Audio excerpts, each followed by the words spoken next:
All right. Welcome. With apologies for the tardy start, I'd like to call to the April Capital Program Committee to order.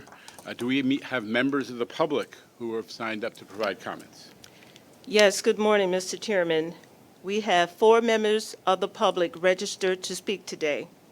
As a reminder, we ask that all public speakers adhere to MTA's rules of conduct and decorum.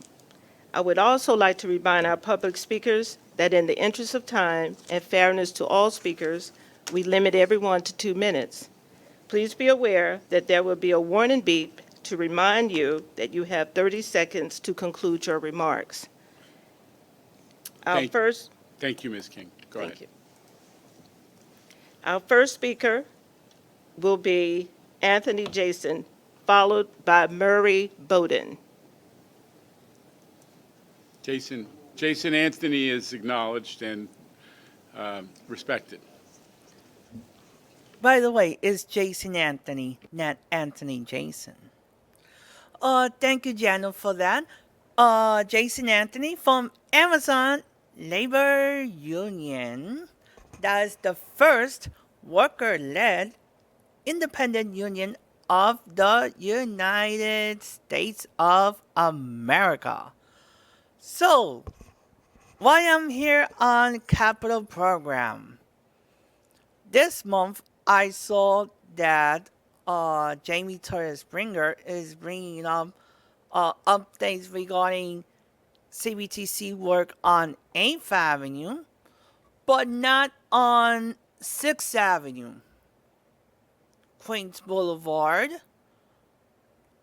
but not on 6th Avenue. But why not the entire corridor?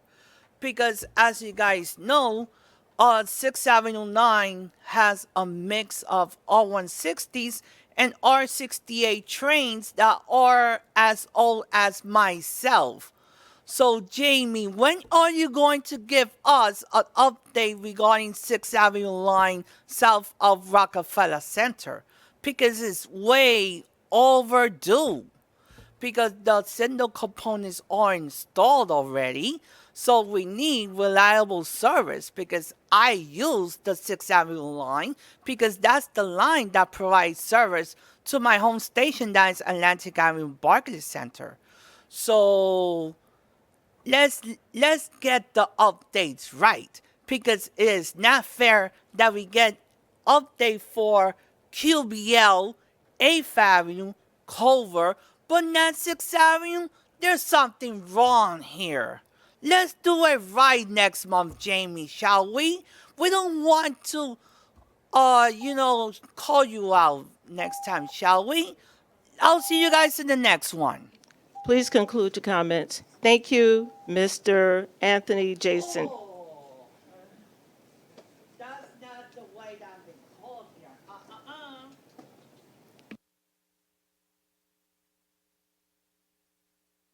Our next speaker is Mr. Murray Bowden. Me here today is global warming and the fact that we have to deal with global warming in new and different ways. After World War II, there was a shortage of materials and there was a lot of bridges that were down, and they developed cable-stayed bridges which could be built with minimal material and quickly. Then we developed fancy bridges and we used a lot of steel and a lot of concrete. But with global warming, we have to reduce that back to basics. How do we provide transportation across a gully using minimal time and effort? I also noticed that they're ordering new buses, electric buses. Unfortunately, we haven't got 40 or 30 years to wait for them to be all replaced. The Mack Bus Truck Company has a new program where when your diesel engine burns out, they replace it with another engine powered by hydrogen. That's relatively new. Over-the-road trucks will fill up with hydrogen at the throughway places or, in the case of buses, at a bus garage. But you don't have to wait to build a new bus for electric. You can take the same bus that needs to be repowered after, I don't know, 2, 3 years, chassis still good. At that time, instead of going to electric, you could repower it with hydrogen. And the problems of the delivery of hydrogen and where to get it from, people are working to develop ecologically ways of getting green hydrogen and not dirty hydrogen. Thank you. Thank you for your comments. Our next two speakers are virtual. The first speaker will be Mr. Christopher D. Greif, and he will be followed by Mr. Charlton D'Souza. And good morning, everyone. I'm Christopher D. Greif. Thank you for that big welcome. I want to remind about the Capitol that I hope we can still work on is please making sure that stations are up to date, as well as accessibility, not just on the subways, but along the Metro North and Long Island Railroad as well. As signages are disappearing a little bit, we do need to make sure signages are up to date on all train stations and wherever we have MTA. We're reminding also with the Capitol also, I hope we can also work on getting more additional cameras, not just at the stations, but as we're getting the R211 trains coming in that have cameras also right now. But I hope in the future we can get other trains that can try to get at least a decent camera. But I remind you, we need to make sure those trains are still running on the schedule, possibly. But we need to make sure that Capitol, please make sure accessibility is all across the board, including making sure that all buses are up to date and making sure ramps are working properly. Thank you. Thank you for your comment. Our next and last speaker is Mr. Charlton D'Souza. Good afternoon, everyone. My name is Charlton D'Souza, president of Passengers United. And as I said at the New York City Transit committee meeting, is that we spoke to the New York congressional delegation and we told them that we needed cameras in all the newer subway cars. So at the Capital Program Committee meeting, we need you guys to get this done.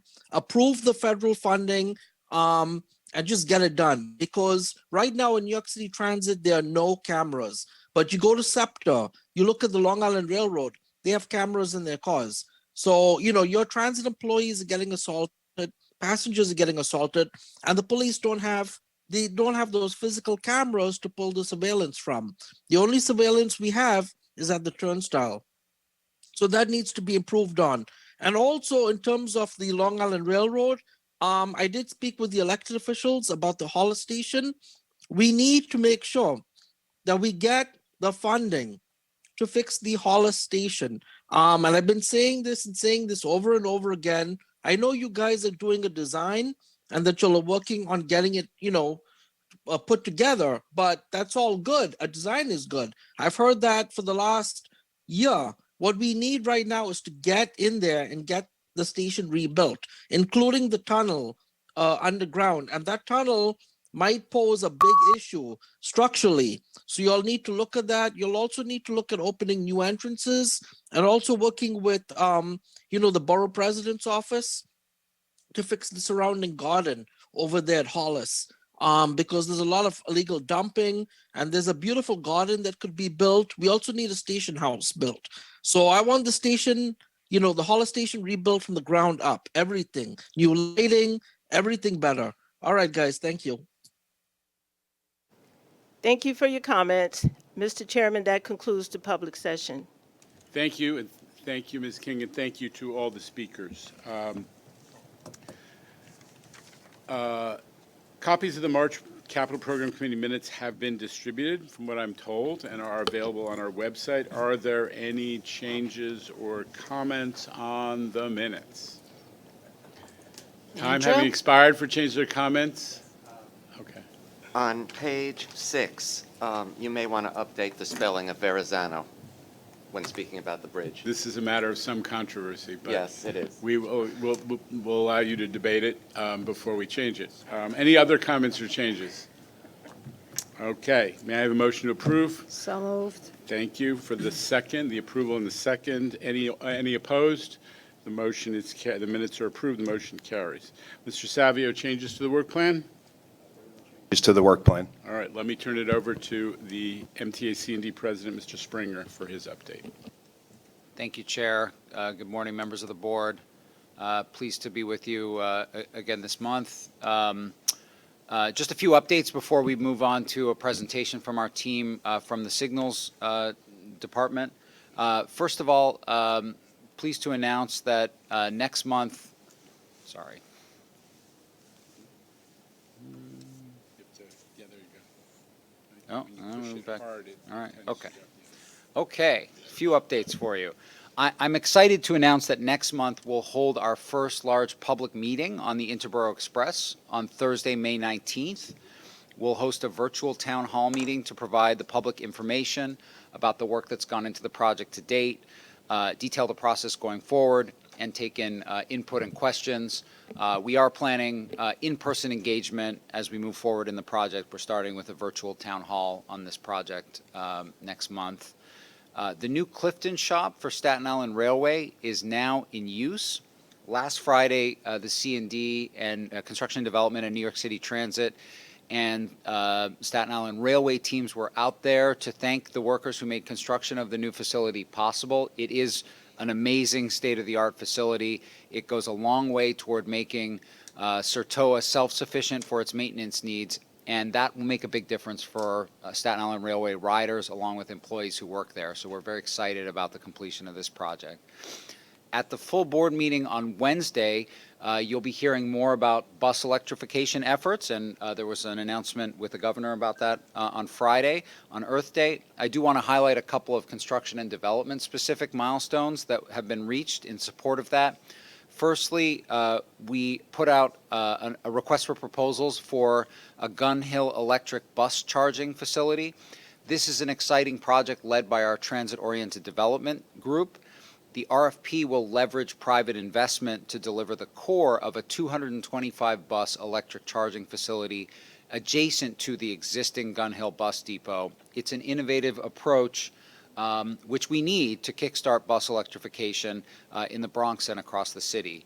In addition to that, the Jamaica Bus Depot RFQ, the request for qualifications to get the Jamaica Bus Depot reconstruction going, will be issued this week. This is another cutting-edge project that will see us rebuild the Jamaica Bus Depot with brand-new facilities and electric charging capabilities. At the Finance Committee, there will be a vote on the Westbury Transit-Oriented Development Project, which will create more than 200 homes and create a new public open space to improve LIRR customer connectivity to the station. This is a great project that checks a lot of boxes for both the MTA and the communities we serve, and I'm pleased that the work of the C&D Transit-Oriented Development Group has made this project possible over a long period of time. We will hear today from our Signals business unit, mostly focused on communication-based train control. So I wanted to just do a little bit of background from our end to set that up. So as many of you are aware, CBTC is among the most critical projects that the MTA has, and I'm excited that the team is sharing the progress we're making in replacing a signaling system that is in some places over 85 years old. The MTA is a pioneer in implementing CBTC technology. Canarsie was the first line where CBTC was successfully installed in an existing heavy rail subway system. For background, CBTC is a modern signaling system that uses radio communication between onboard and trackside equipment for timely and accurate train operation and control. CBTC means better, more reliable, faster service for riders. The information that is generated between those new signal systems tells us precisely where trains are within our system rather than having to approximate based on segments of track. What that means is better train service because we can safely run trains closer together and respond to incidents with much greater precision. It also takes a lot less wayside equipment to operate, which means there's less to maintain and less that can break down, which is how we get to enhanced reliability. We've focused our deployment of CBTC in areas with the most critical state of good repair needs, but we've also focused on areas of the city where there aren't alternative forms of mass transit. You'll be hearing about the Queens Boulevard line today. It's a great example where riders along the E, the F, the M, and the R trains in Queens don't have other subway options, so delivering the reliability of CBTC is especially valuable. I want to introduce a new senior member of the C&D team, Gregoire Soulmont, who joined us as a co-business unit leader for signals and train control, along with Dan Creighton. Greg comes to the MTA with many years of experience modernizing rail signaling systems around the world, and he's already helped us move forward with additional innovation and initiatives in this complex area, as you'll hear about today. I'll pass it back to you, Chair, to introduce our presentation. Julio, I think that the introduction is we're going to hear from Gregoire Soulmont and Dan Creighton of C&D Signals and Train Control. We're going to hear from Gregoire Soulmont and Dan Creighton about the C&D Signals and Train Control projects, and then we'll be followed by the IEC report. Go ahead, please. Great. So good afternoon. I'm Dan Creighton. I'm the co-business unit lead for Signals and Train Control. I'm here with Gregoire Soulmont, as just introduced, the other co-business unit leader. The Signals and Train Control business unit is responsible for signal modernization projects across the New York City transit signal system. There are currently 17 projects under management totaling $3.2 billion, 60% of which is focused on communication-based train control, CBTC. Before proceeding, I'll just jump on what Jamie had presented on the project, the benefits of CBTC. So it improves train performance, it increases speed for more consistent operations, it is more reliable, resulting in fewer failures, and it increases capacity. CBTC is already in place on the 7 and L lines, and we will provide updates to the 5 largest projects currently underway. Greg? So the first project we are presenting is Queens Boulevard West. It is for the E, F, M, and R trains serving the communities in Queens. We are proud to report that since February, these trains are operated under CBTC from Manhattan through the entire QBL West corridor. The project brings the signal system to a state of good repair. It will increase reliability and improve performance. QBL West is the first interoperable project in revenue service. Interoperability allows components from different CBTC suppliers to operate together. It will provide a competitive market and secure access to the technology for the decades to come. Additionally, half of the B division fleet is now CBTC equipped and ready for further CBTC deployment. CBTC in service means that more than 70% of the old signals have been decommissioned without being replaced, drastically reducing the need for maintenance on the right-of-way. And contrary to the previous CBTC project, the old equipment is being removed immediately as part of the closeout. QBL West presented a unique complexity as it involved multiple lines, multiple car shops, and multiple contractors. We are very grateful for the support of Subway through the expected and unexpected challenges of the deployment. Division B is also moving towards the same level of integration as Division A. On Division A, a centralized system from the RCC called Automatic Train Supervision, or ATS, has replaced the tower-based distributed operation. ATSA provides efficient global operation over our interconnected A division. The foundation for centralized operation on Division B will be in place by the end of the year, thanks to the ATS delivered under this contract and the Information System Integrated Management Project, ISIMB, which will be discussed later. ATS-B is already providing train tracking over the B division and interlocking control with CBTC oversight over the QBL West corridor. Its functionality will expand beyond the current corridor as the CBTC deployment progresses. CTOS, the new CBTC operator simulator system, is a good example of Subway and C&D working together to provide solutions to challenging issues. On previous CBTC projects, training was done on the track during outages. This was a logistical problem with mediocre results. The training is now performed with a state-of-the-art simulator which provides an effective teaching without constraints. Over 1,000 of a total of 3,400 operators have been trained to date this way. QBL West is now in its final phase. The outstanding key items are the in-service of automatic train operation, which will optimize train performance, the transfer of control from the towers to ATSB at the RCC, and the resolution of the outstanding reliability and maintainability issue on the onboard equipment.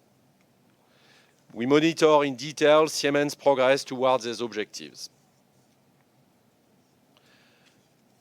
Our second project presented today is 8th Avenue, which will start to provide the benefit of CBTC on the A and C trains between 59th Street in Manhattan and Hyde Street in Brooklyn, and will extend it for the E trains from QBL West to the terminus at the World Trade Center. This project includes 3 contracts. Westside with LK Comstock, CBTC equipment of the R179 and the R160 trains with Siemens, and the CBTC equipment of the R211 trains with Thales. The CBTC equipment of the trains is progressing well. For the R211s, with the support of car equipment, a different approach has been followed. Contrary to the previous project, the CBTC installation and testing are not done in-house. The R211s are delivered to New York City, already equipped and tested, saving shop resources and car downtime. Also, the interface between CBTC and both R179 and R211s have been modernized. We are happy to report that on both accounts, we are making good progress, as demonstrated above with the first test in New York of an R211 in CBTC. 8th Avenue is the first CBTC project that uses axle counters instead of track circuit for the auxiliary wayside detection of the trains. The public who pays attention to the track will see more and more of these yellow boxes shown on the picture. Axle counters can be installed and tested while the existing track circuits are still in operation. This means more efficient and less stressful migration from the old system to the new system during the weekends when the CBTC is commissioned. And contrary to track circuits, axle counters do not require preventive maintenance. The wayside work is progressing well, on budget and on schedule. However, the conversion of the CBTC requires that the R211 CBTC fleet is in service. The cutover sequence is being modified to mitigate delays on the car side. The next project we'd like to discuss is the Culver Line, which will improve reliability and resiliency on the F train between West 8th Street and Church Avenue in Brooklyn. It will resolve current operational issues by replacing several very old interlockings and improve reliability. The project is currently 78% complete, and unlike the QBL West line, which includes separate contracts for suppliers and installers, this project adopted a single combined contract for the installer and supplier. The project has made progress with signal cable installation at Avenue X interlocking and field testing at the Avenue X relay room. Field testing for the wayside equipment at Avenue X is scheduled for the Memorial Day weekend. The special track on the 100-year-old elevated structure located in Borough Park, Brooklyn, requires machining of individual ties to specific dimensions. This machining is particularly difficult because we have utilized special ties that are extremely dense to provide an extended useful life. Unfortunately, the existing conditions were not properly planned or surveyed prior to ordering the materials, resulting in significant rework of 329 ties at Avenue X. We are evaluating the effects of this rework on the project and resequencing work to minimize the impact of this special track work on placing the CBTC in service.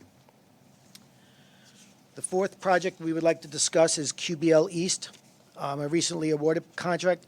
QBL East project will extend CBTC for the F train from Union Turnpike, where QBL West ended, into Jamaica 179th Street at the terminus, and replaces 4 85-year-old interlockings, improving reliability. This project will also increase competition among CBTC suppliers by integrating Mitsubishi with both Dallas and Siemens. Since award, both Mitsubishi and EJ Electric have mobilized, advanced existing condition surveys, and are preparing plans for how to efficiently advance the project. The final project to discuss was mentioned earlier when Greg discussed ATSB on QBL West, and is the Information Systems Integrated Management Project for the B Division, known as ISM-B. Module 3 completes the infrastructure needed for the dispatchers working with the ATSB in the Rail Control Center, and includes a large-scale display and 41 workstations. A separate comprehensive analysis is underway to develop short and long-term improvements to the RCC as a result of last summer's operational issues. The ISM-B contract is unrelated to those issues. Some scope reductions for this project have been made to simplify the overall RCC IT system, and the project is on schedule and within budget. In addition to managing ongoing construction projects, we are also moving forward to further the deployment of CBTC. We will follow a design-build procurement method with the following goals: encourage optimization between technology and the installation cost, optimize life cycle cost, and further encourage innovation and change. For instance, we are considering providing different means of protection for the work trains, allowing us to remove trip stops, which are old-fashioned mechanical devices that are currently ensuring train stops at signals. We are also considering CBTC deployments on the A division by exploring options to equip the existing fleet. This is in consideration of the schedule of the new car deliveries for that division. The projects selected are essential state-of-good repair investments, as they will replace the last remaining mechanical interlockings in the system, as well as all remaining signals greater than 80 years old, some of which are actually over 90 years old. This project will also bring important reliability benefits. This includes the modernization of J Street interlocking, which provide critical service flexibility at the junction of the 4 major subway lines, 6th Avenue, 8th Avenue, Fulton, and Culver. And it includes also the installation of CBTC at the merge of A and C at Hoyt-Schermerhorn, a choke point that currently limits capacity and is a leading cause of delays. This concludes our presentation. Are there any questions? Before we hear the IEC, Commissioner Jones. I guess, I'm just going back because of my age. Everything that has happened from Superstorm Sandy to electrical fires to external attacks, what's the redundancy here? That's one question. And secondly, are all these programs interconnected? In other words, each line has a separate control center, or is it all centrally controlled?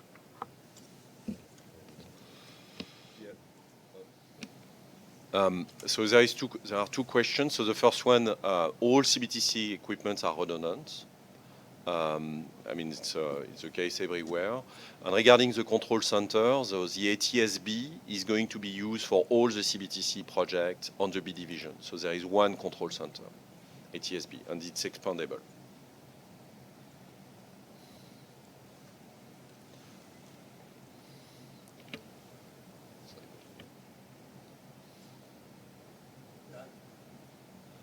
Well, obviously, I've been through power shutdowns for the entire city, been caught in a train, elevators. If it's going to happen, it'll happen in New York City. And the question of how do we protect ourselves from having the whole system shut down, because this is pretty complex. Yeah, so regarding redundancy, maybe I should have added that there is the RCC, but there is also BRCC, there is a backup RCC. So in case of shutdown of the RCC, the B division will be managed from the BRCC.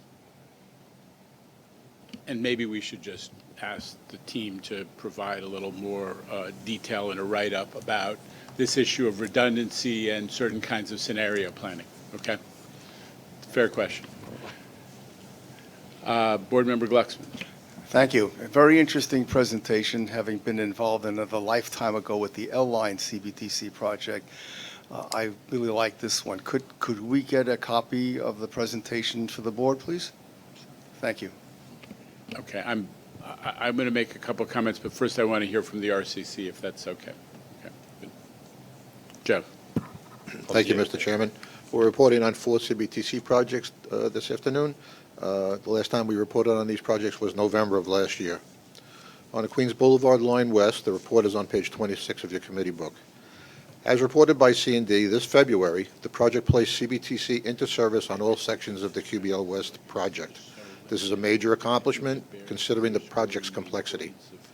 Regarding its schedule, at 95% complete, substantial completion of the last third-party contract is projected for December of this year, once all ATS functions are provided and system stability and automatic train operations are achieved. Regarding the budget, the project budget is $666 million, and the estimated completion remains unchanged at $729 million.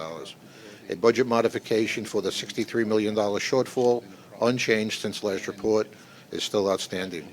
Some observations. Previously reported issues with the Thales zone controller have been resolved, and it has now achieved stable operation. The Thales onboard computing unit needed to validate interoperability between Siemens and Thales equipment remains in test and has not yet been approved for passenger service, but there is no operational impact due to this delay. The removal of the decommissioned signal equipment is on track to be completed by this July. There continues to be radio communication issues between trains and the wayside. This May, the project is deploying updated hardware, firmware, and software to resolve the known issues. Lastly, the IEC is concerned that CBTC incidents during revenue operations continue to occur, for which root causes of these events need to be identified and solutions implemented as soon as possible. And this concludes our remarks on the QBL West project. The 8th Avenue CBTC project is on page 20 of your committee book. Overall, this project, which is 57% complete, remains on schedule with completion planned for January 2025. Regarding its budget, the budget and estimated completion for the original project work remain unchanged since last report. However, added scope has resulted in the current estimated completion of $774 million, an increase of $14 million. The IEC agrees with the project's revised forecast on this matter. Based on our review of the car builder's revised delivery schedule, the IEC finds that the R211 subway cars will be delayed, likely impacting the CBTC in-service on the A Express. A full report on the status of the R211 car procurement will be provided in June per the CPC work plan. C&D and New York City Transit are working to identify and implement a mitigation strategy which would minimize impact to the CBTC project completion and provide customer benefits as soon as possible. We also share the project's concern on room equipment deliveries, which are critical to the project. Lastly, the manufacturing of the axle counter system hardware is complete. The IEC is monitoring the development of the implementation plan to ensure procedures needed for revenue service are in place on time. On the Culver Line CBTC project, it is on page 33 of your committee book. Overall, this project is 78% complete. It is significantly delayed, but with adequate risk-informed contingency remains within the original budget of $482 million. Regarding its schedule, previously the project completion was delayed by 10 months due to late delivery of signal cable and data communication system equipment. During this reporting period, inconsistencies between ties and track conditions at Ditmars Interlocking has impacted the project schedule by an additional 5 months, moving substantial completion to November of 2023. Following a detailed design review, the project team is changing the special track work sequence. The C&D project team and Transit continue to work together to identify ways to minimize the schedule impact. It is the IEC's opinion that substantial completion may slip several more months due to the potential of long tie fabrication lead time. And that concludes the report on the Culver Line. On Queens Boulevard East CBTC project, the report is on page 38 of your book. This is Mitsubishi's first CBTC project at the MTA and by qualifying them, MTA stands to benefit greatly through increased competition among CBTC suppliers. As just reported by C&D, the total budget and estimated completion for this project are $539 million.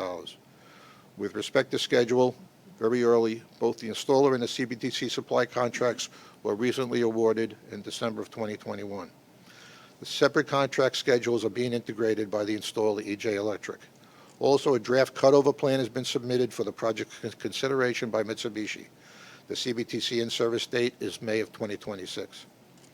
Early project risks include that while Mitsubishi has qualified its system on the Culver test track, it now must develop a production version of their CBTC system and integrate it with Siemens and Thales onboard equipment. Second, there are multiple prime contractors. Each is responsible for providing complex portions of the CBT system. Effective technical and schedule coordination is needed between the three primary vendors. The IEC will be participating in a C&D risk assessment update planned for May, which will provide mitigation measures for all the major risks. And this concludes the IEC's report on QBO East CBTC.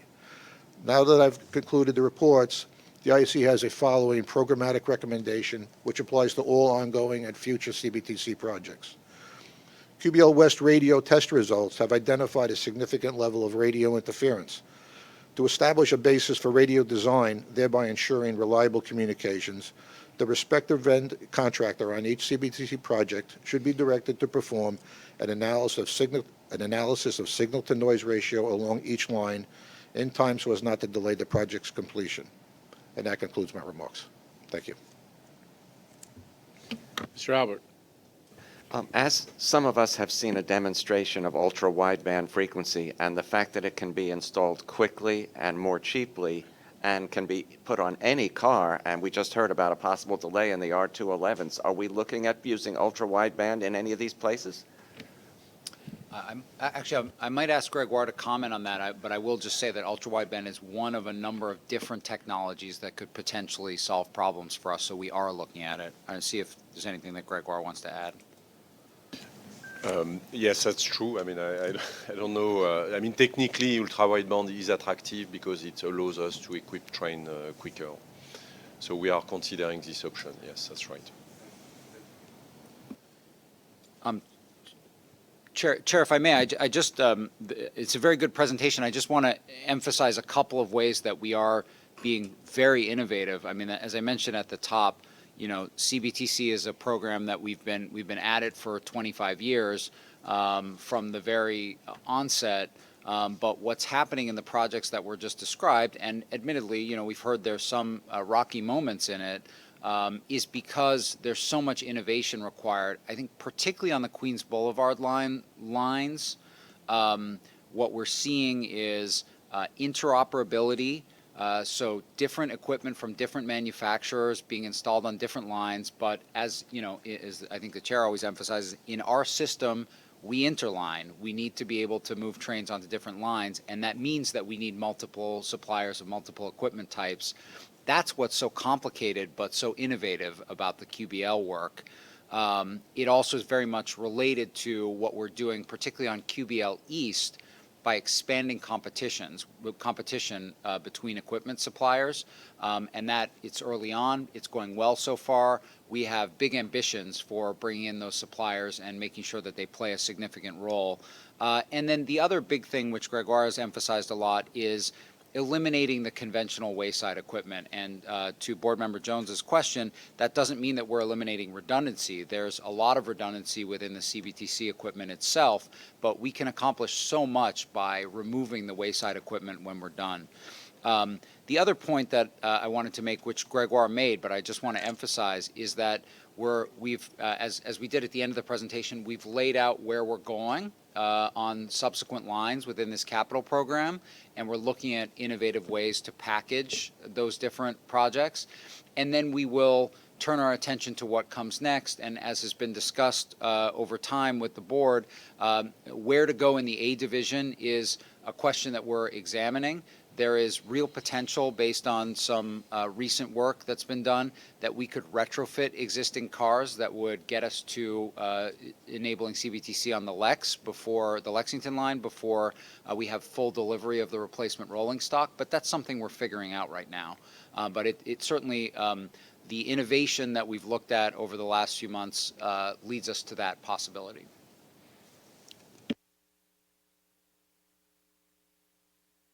Highlighting those points of emphasis. Board Member Barbas.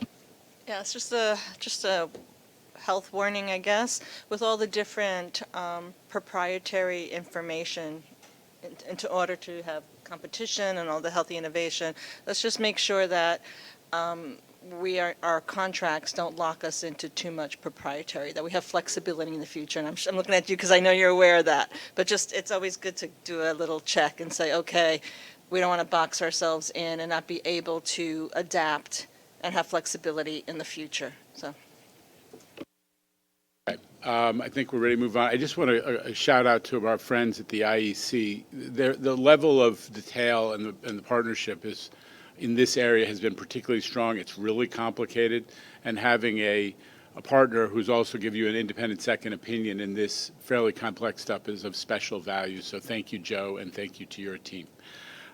With that, let me ask Michael Garner to present our MWDBE update for our various programs. Thank you, Michael. Great. Thank you, Chair Lieber. I'm here to give an overall summary of our results in our MWDBE programs on the capital side. And so the MTA has the annual 20% DBE goal that we established via the FTA. We are currently at 23%, as you can see, so we are exceeding the goal.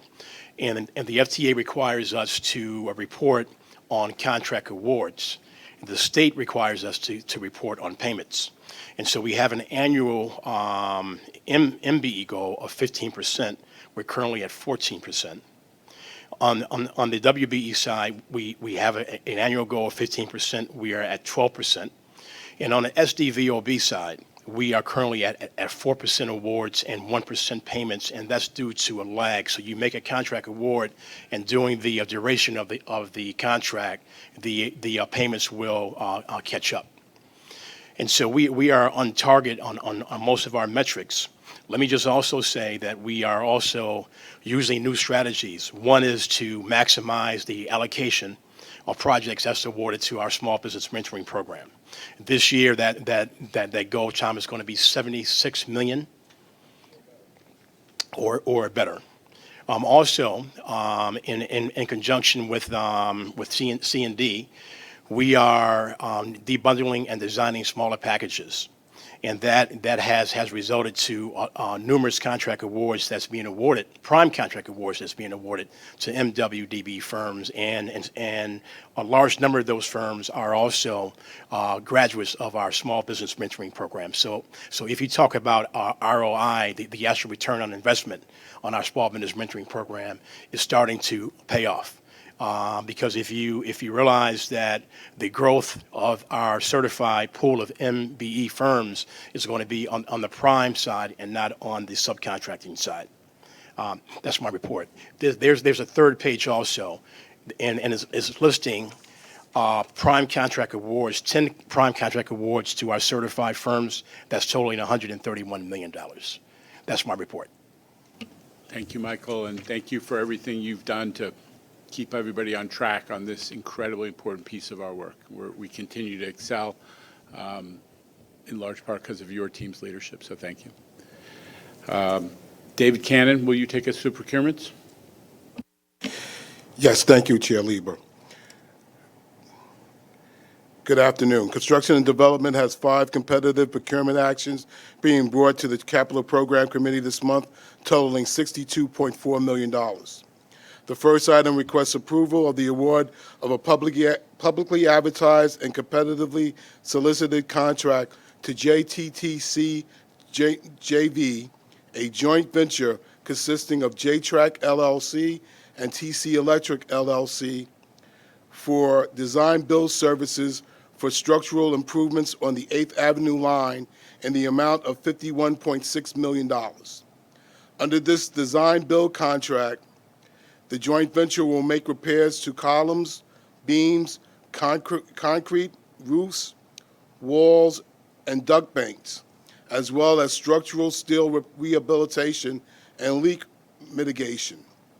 In addition, the contractor shall refurbish an existing tunnel lighting room, as well construct a new tunnel lighting room, install a new lighting system along with associated work, and install and connect fiber optic cables at 5 locations along the 8th Avenue line. A two-step request for proposal procurement method was conducted to solicit this contract, which resulted in JTTC joint venture being unanimously selected for award based on their proposal offering the best overall value considering the technical strength of their proposal, their understanding of the work, their reductions in service diversions, and overall contract duration, both of which provide significant cost savings to the MTA. The remaining items request approval to award 4 publicly advertised and competitively solicited personal service contracts for the 2022 biennial bridge inspections at the Robert F. Kennedy and Verrazano Narrows bridges.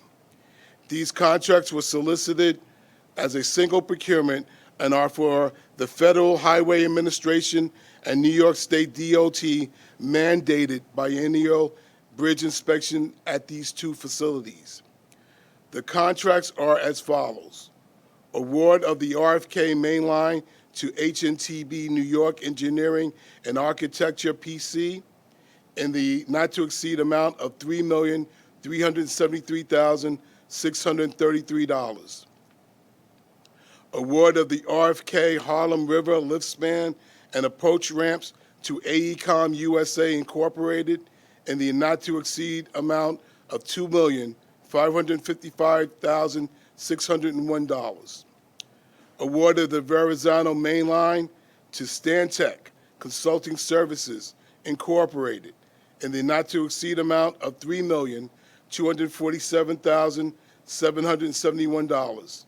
And the award of the Verrazano approach ramps to WSP USA Incorporated in the not-to-exceed amount of $1,589,402. Under these contracts, the awarded firms will perform inspections, miscellaneous related design and engineering services, along with materials testing. These mandated biennial inspections assist in keeping the bridges in a state of good repair. The two-step request for proposal method utilized to solicit these contracts resulted in HNTB, AECOM, Stantec, and WSP being unanimously selected for award as the firms providing the best value to the MTA for these inspection services. I submit these 5 procurements for your consideration and vote. Any question, Mr. Albert? Yes, on the first item, the 8th Avenue one, you did not give the geographical boundaries of 8th Avenue line for these purposes. Can you tell us what it is? How far north, how far south?